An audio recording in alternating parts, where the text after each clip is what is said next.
Welcome to Business Innovators Radio, featuring industry influencers and trendsetters sharing proven strategies to help you build a better life right now. Hi, this is Tammy Patzer, and I'd like to introduce you to Shequita Lee. Shequita is a travel geek. Think about this. As a travel geek, Shequita can inspire you to get unstuck, step out of the box, and move forward. She's an author, speaker, and entrepreneur, and she coaches authors, writers, and bloggers to get more social media savvy. Welcome, Shequita. Thank you. I'm really excited to talk to you. So, Shequita, tell me a little bit more about the people you help. I started out helping fairly new small business owners do a little bit more on social media, but I started finding myself helping more so aspiring authors and bloggers and writers get their work out there more. They all have a blog, but it's like, okay, what do I do next? So I started helping business owners, and then I went to more so writing authors and bloggers. So you focus on helping the authors and bloggers with what getting out there. What exactly do you do for them with the social media? What I do for them is give them ideas of where they can share their work to get more eyes on it. So it can be Twitter, it could be Facebook, and just different ideas as far as Instagram is concerned, because Instagram is more pictures. So I give them other avenues to share their work, to think about sharing their work in other places that they may not have thought about besides their blog and people that they know that come to their blog. So opening up another window for them, so to speak. So what do you think seems to be an author and blogger's biggest social media marketing problem? That they're too closed off. Too closed off. So when you say too closed off, you mean they're too focused on their one particular topic and they're not seeing the bigger picture? That is exactly what I'm talking about. They are so focused on one thing in particular, which is their blog or their website, which is fine.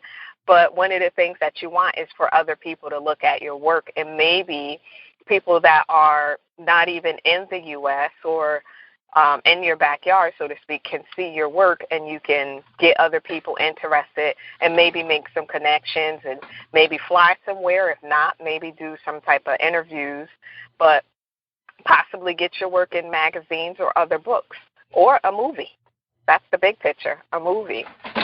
Wow. So tell me a little bit more about that, because obviously, we know social media, so Facebook, Twitter, LinkedIn, Instagram. Tell me more about how an author might get involved with movies. Well, if their work is that good that they've gotten eyes on them from, say, the producers or what have you, that's going to pique somebody's interest, and they're going to say, well, I like this story. But even if it doesn't come to like the bigger picture of, say, Paramount or somebody like that, they can look at doing their own movie. It may not be as big as Paramount, but they can look at doing their own movie and then maybe somebody picking it up from there. But they at least need to dream big. That's what we're all told. That's what we all do anyway, but dream big. But it gives them the option that there's something else besides what I'm doing. And then as well, just doing periscopes, kind of letting people see who you are.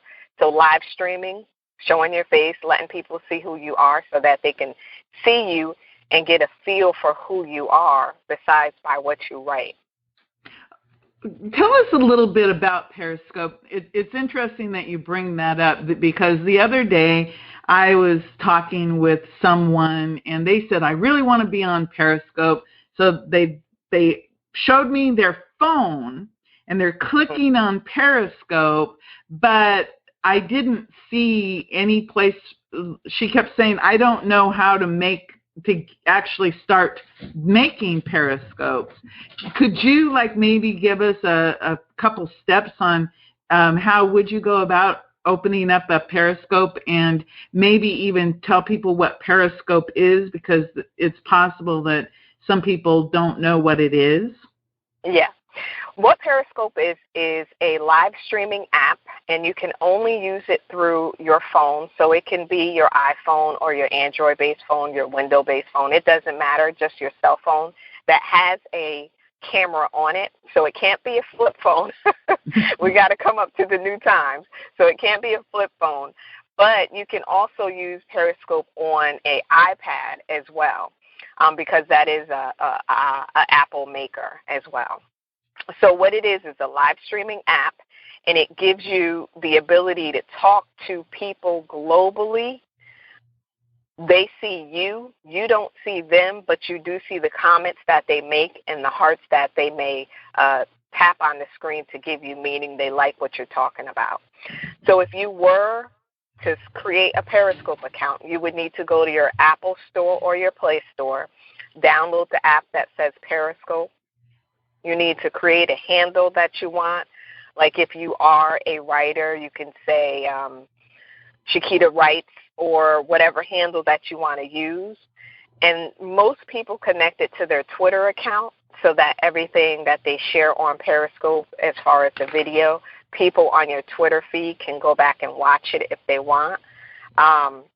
So from there, you need to create a title. And then once you create your title, you hit the go live button and you just start talking. Now, one of the things you'll need to do is you'll need to build a following, and you'll need to follow some people.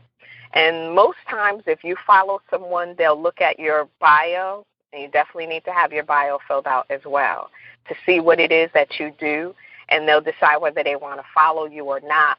But once you hit that go live button, it'll send out an alert to everybody who follows you that you are now live, and they can go and watch you on the video. Now, if they don't catch you, they can watch your replay, which is on there forever or until you delete it. But you just go out there and you just start talking about whatever it is, if you have a business or whatever it is that you want to share. But your first Periscope should be an introduction to let people know who you are. So besides what's in your bio, talk to them and tell them who you are. You could say, this is my first Periscope. I don't know too much of what I'm doing, so please bear with me. And then from there, you just keep learning and just keep getting better. But it's awesome. I've been on Periscope for over a year now. I watched a little bit before I did my first Periscope, but I did fumble, as most people do, until you figure out, until you get, just like riding a bike. You get back on it till you get good, and then you start rolling with it. So it's really good. Yes? No, I was saying it's really good. It's not a bad thing. It's totally awesome. Well, I like the idea of using a tablet or an iPad because obviously it's larger than a phone, because it is something that I've heard many people have actually grown massive businesses using Periscope, or now they have Facebook Live, if you're someone who wants to use Facebook Live. And Blab was popular, but I heard that Blab may be going away. And these all came out within, Blab and Periscope and Meerkat were probably all within the last year. And isn't Periscope now owned by Twitter? Yes. So would you, in your consultations with these authors and you're having, say, your preliminary conversations, how would that conversation go? What are you looking for with authors when you're trying to figure out where are they in this process of communicating beyond their blog? How open they are to learning it and doing it. Because it would be a waste of time for me if we sat down for a consultation and you're really not open to it. then it's like you're not really going to be doing it. So if you're not open to it, then you're not going to do it. So I want somebody that's going to be open to learning more about social media. I don't expect everybody to do everything. We can definitely start out with one thing or two, but you definitely have to be open. You want to learn about it, and you want to grow, because that's essentially what it's going to do for you, to help you grow your audience, to grow your market, and possibly grow your business. So they have to be open to learning it, open to wanting to grow, and just, try it. It's not going to hurt anything if you try it, so you definitely have to try it. But one of the things I do ask is if they have any social media, if they use any social media. And you will find a lot of people that have Twitter pages, but the Twitter page is connected through their blog, so they don't actually go on to Twitter and talk to anyone if they've liked something or retweeted something.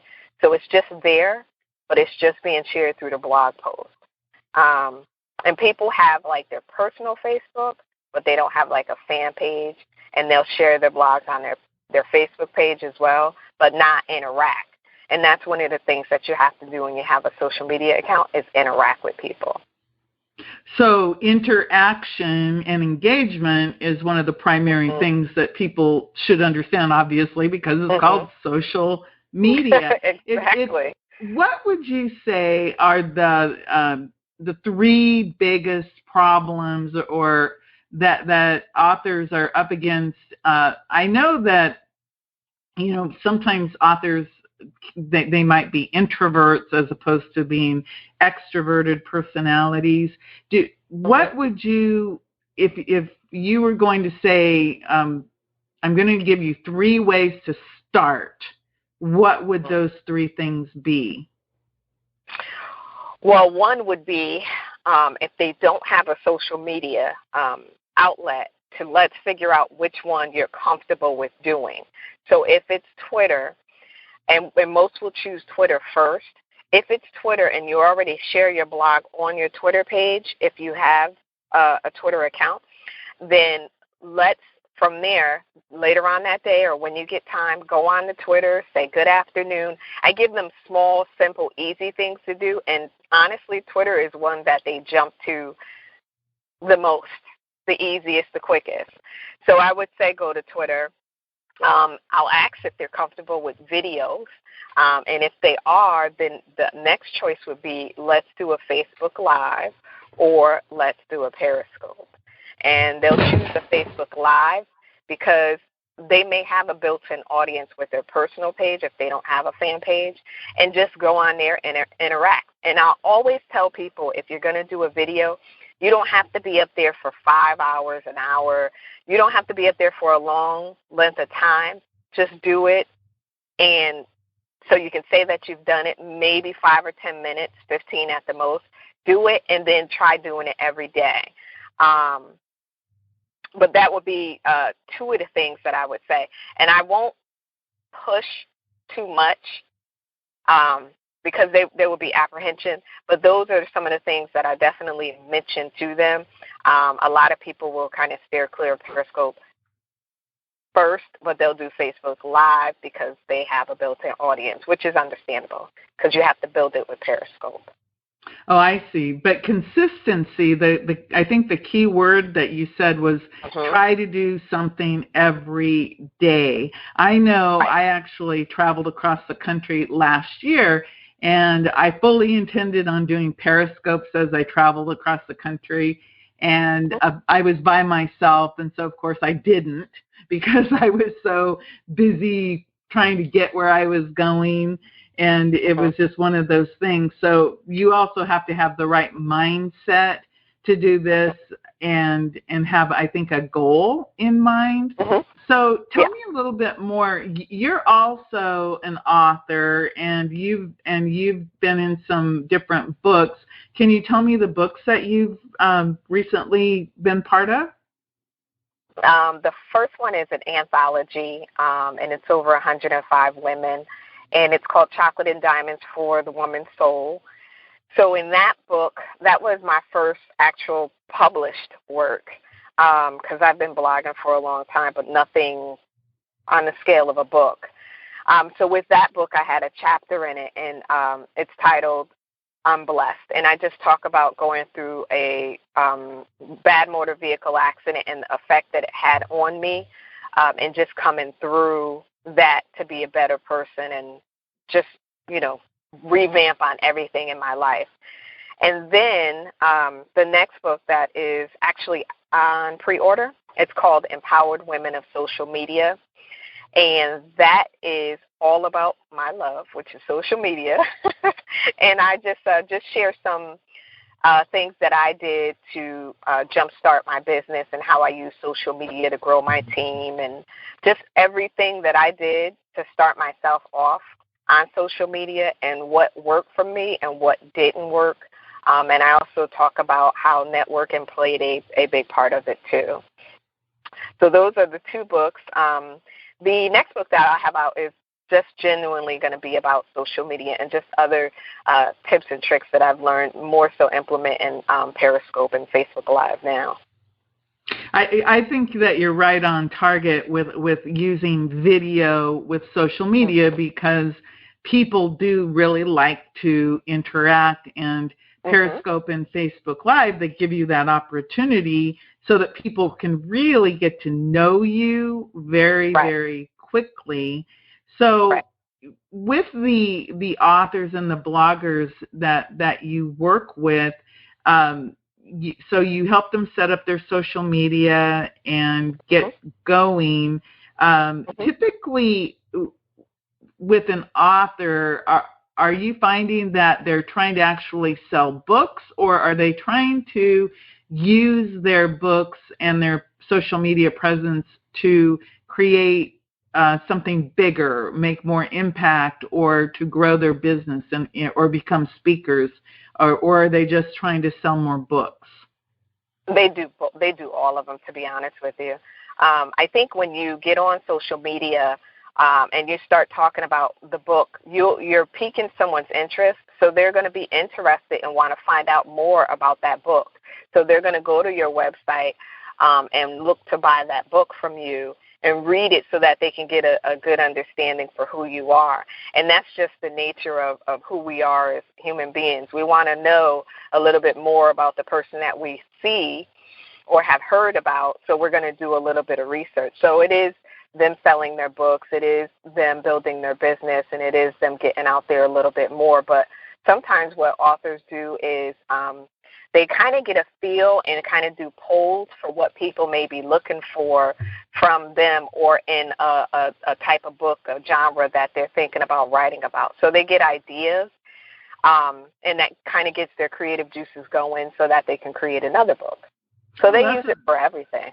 That's a really good idea. What do you think is the main reason why authors might not want to get involved with social media? They would think that it's a waste of time and that it takes too much time. So they think, okay, this will probably go nowhere. So they've already defeated themselves before they even give themselves a chance. And then they think, oh, my gosh, I got to be on Twitter, Facebook, Periscope all day long. So you actually don't. You can actually schedule any work, or if you want to do a poll, you can put the poll in and just come back a day later and look at your stats. So you don't have to be on social media 24/7. You could schedule any post that you want, just get a scheduling system. And there's so many free ones out there that you don't have to waste any money paying for it unless you really choose to. But that's like two of the biggest things. They think it's a waste of time. And then they think, oh, my God, it's going to take too much time. I don't have all day. So those are the two top things that I hear about the most. So speaking of that, thinking about it in terms of what should an author do for themselves and what should they delegate? I think you would need a virtual assistant. Maybe if you're going to, say, schedule any type of interviews for yourself, you may or may not need a virtual assistant. You can get a scheduling system, depending on how much your virtual assistant is going to cost you.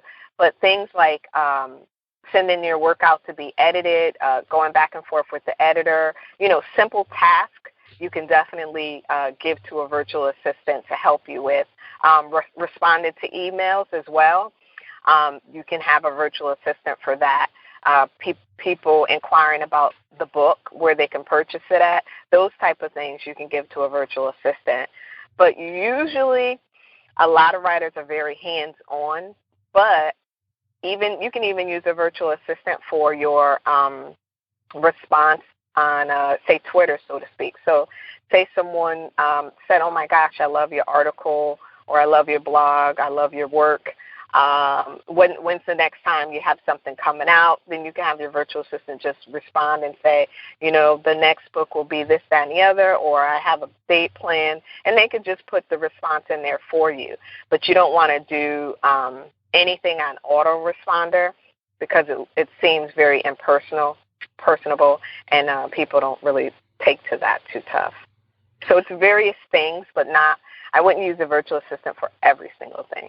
You still want to be personal. So basically, use the virtual assistant to do things that are repetitive or that don't require your personal attention, because obviously questions like, what books are coming out and everything are things that you can predetermine and answer, and then the virtual assistant can pull from a Q&A base or something, which would be interesting. Right. So you really like Twitter a lot. Here's a question, and this is a take on the creative people, not necessarily authors, but I actually get a lot of questions from artists, creative artists, and they're asking the same questions, like, how do I get more people to look at my art? Because, art is something that's very, very personal. So if you had an artist who was coming to you, again, it's a creative person, but we're talking about art like painters. What would you say to them about the use of Twitter and Periscope and Facebook Live? Would you think that would be a good method for them to get more people to know about their art? Definitely.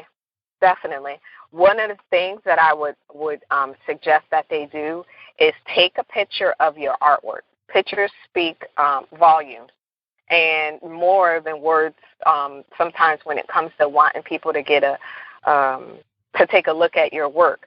But if you do put it out there, just make sure that you watermark it so that if anyone tries to take it and print it out or whatever, you have your brand name, symbol name, or business name on there. It'll be branded, so to speak. But ask simple questions like, what do you think of this? Just ask the questions. Thinking about doing a show, in a warehouse with this, that, and the other. Just a variety of questions that you can ask people. And it doesn't have to be directed at anyone on Twitter. You could just pose the question, because Twitter is only 140 characters. So you could pose the question, I'm thinking about putting this out for sale or at the next art show coming up. Give me your thoughts. And I guarantee you'll have some people that will respond to it. People are very active on Twitter, so if you ask a question, it's going to be answered. So that's just a quick way for you to get an answer to the question. Just really, or an answer about putting your work out there. Just really put it out there. Take the pictures, because it's just pictures. So pictures mean a lot to people. They want to be able to see it. If the artwork is, say, in a room in the house or whatever, do a small video of the artwork, and then, again, ask the question, or do you know any place in Cincinnati that would want to take my artwork? And it'll be retweeted, it'll be shared, and next thing you know, somebody in Cincinnati will respond, oh, I know an artist or an art gallery. It's very nice and simple with artists. It's just really putting your work out there. And I know that people don't want to have their work copied or stolen or anything like that. So it's just making sure that your information is watermarked, and any pictures that you share have your name on there, so that if it comes back, you'll know that this is your artwork. Someone didn't steal it and then try to sell it as their own.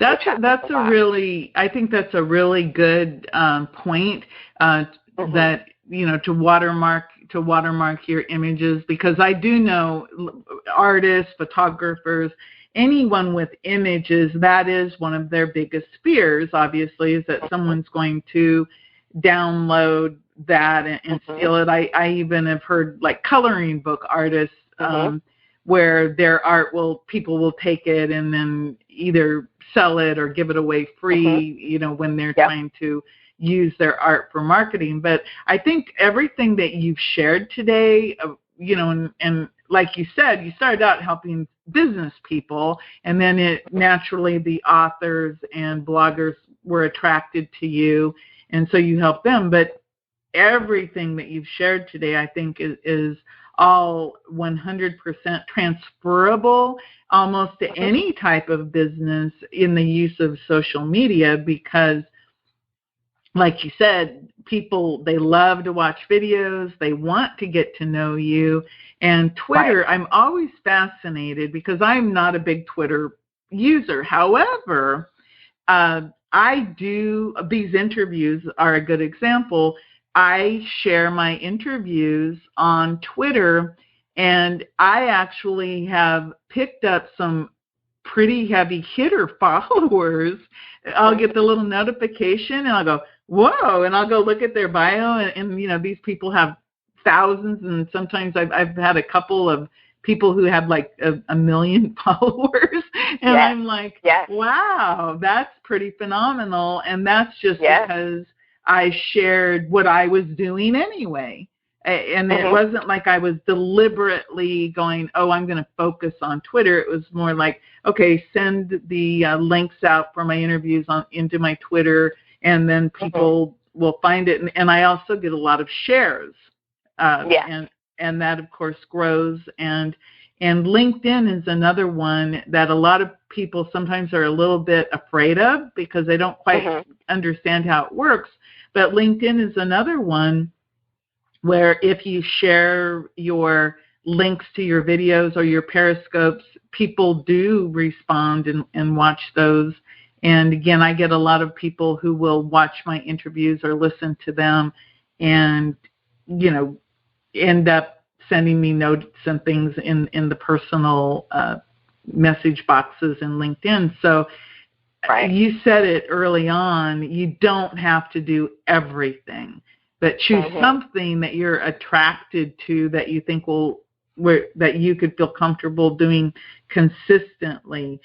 So I think that you really hit the nail on the head about, just do it and do something. Be consistent and share what you know.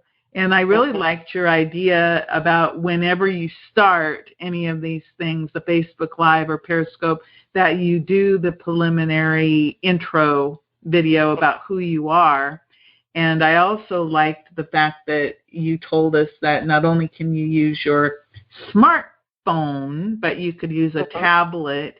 And I do know that with Facebook Live, there is a special piece of software that you can get so you could actually do Facebook Live from your laptop. I don't know the name of it off the top of my head, but I know there is some software, but I'm not sure about the Periscope, if you can do the Periscope. Question about Periscope. At one point, there was another service that you had to use to get your periscopes to save longer than 24 hours.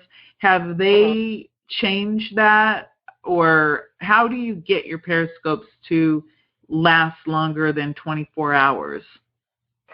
Actually, the service that they did have before that was connected with it, it was like in beta testing, and they didn't get any funding, so it's no more. But what Facebook did is they went back and they revamped the site, the app, I guess I should say, and now it saves without you having to do anything. The only thing is if you are new and you're just now downloading Periscope, it's automatically going to do it. But if you've been on Periscope, say, for the last 6 or 9 months and you haven't updated your app, then you just need to update your app on your phone. And that's important so that you don't have to worry about if your video is going to save. You just definitely need to make sure that it's updated. And I know that some people, they don't like to update their apps on their phone, and you'll see all the notifications that they need to update it because it's a new, version. But that's all you need to do for Periscope. Just make sure you have an updated version of the Periscope app, and you're good to go, and it'll save. Oh, great. No hashtags needed. That's really cool, because I think that may have been a reason why some people were not using Periscope, because like Snapchat is a good example. It is designed not to last a long time. Right. And and some marketers say that's a good thing, because then people will actually consume your information within a shorter period of time. So I think there are probably pros and cons to all of this. Well, I really, really have enjoyed our conversation, because I think that you've opened my eyes to a lot of things that maybe I haven't done, just because I have these preconceived notions about difficulty. But I actually have a smartphone, I have an iPad, and I even have a selfie stick. So it isn't like I would have to hold my phone, at arm's length, because that's one of the things for me. Whenever I try to do selfies, I always end up, how you're looking up your nose, and that's not the best look for most of us. But I think a selfie stick, you can adjust it, and once you've done it a while, you probably can get that proper angle so that you look fine. Because I have seen many Facebook Lives and Periscopes, and people look great, and I've seen some phenomenal, I've heard phenomenal stories also. So I'm looking forward to the social media book that you're going to be participating in. So, Shequita, can you tell me how we can find out more about you and your services? Yes. So you can go to my website, and it's www.authorshekitalee.com. And if you wanted to follow me on Periscope, my handle is Shequita Lee, and I am the same on Periscope and Twitter. And on my Facebook page, I am under Author Shequita Lee. Very easy to find me somewhere under Shequita Lee. Great. Well, you know what? I didn't even ask you about your traveling. I guess I'm going to have to invite you back, and we'll talk about travel and how to get unstuck. But I really think that what we talked about today was something important that authors really need to know about, because you need to get out from behind the computer and out from behind the veil or the curtain and talk to people. And this is a lesson. I've been doing social media marketing since 2009, so it's been a few years. And that is a lesson that many, many people, it's hard for them to learn. Right. They're a little bit afraid to really let people see them. They don't like the way they sound. They don't like the way they look. They're too fat, too thin, too. But the reality is we are whoever we are, and we need to let our light shine. And like that is one of the things that you talk about too, is getting unstuck, stepping out of the box, and moving forward. So everyone, definitely go check out Shequita Lee and check out her Periscopes and her website and find out more about her. And Shequita, I will invite you back to talk about the travel aspects, because that is actually something I'm also interested in. I just got my passport about last year, so I'm ready. I am now prepared to travel, and I figure I can go anywhere because I've got a passport. So I'm prepared for that. So I'm going to invite you back, and everyone check out Shequita Lee. Thank you so much for sharing all of your knowledge about Facebook Live and Periscope. I really appreciate it. Thank you so much for having me. I appreciate it. This is Tammy Patzer. Go make it a great day. Thanks for listening to Business Innovators Radio. To hear all episodes featuring leading industry influencers and trendsetters, visit us online at businessinnovatorsradio.com today.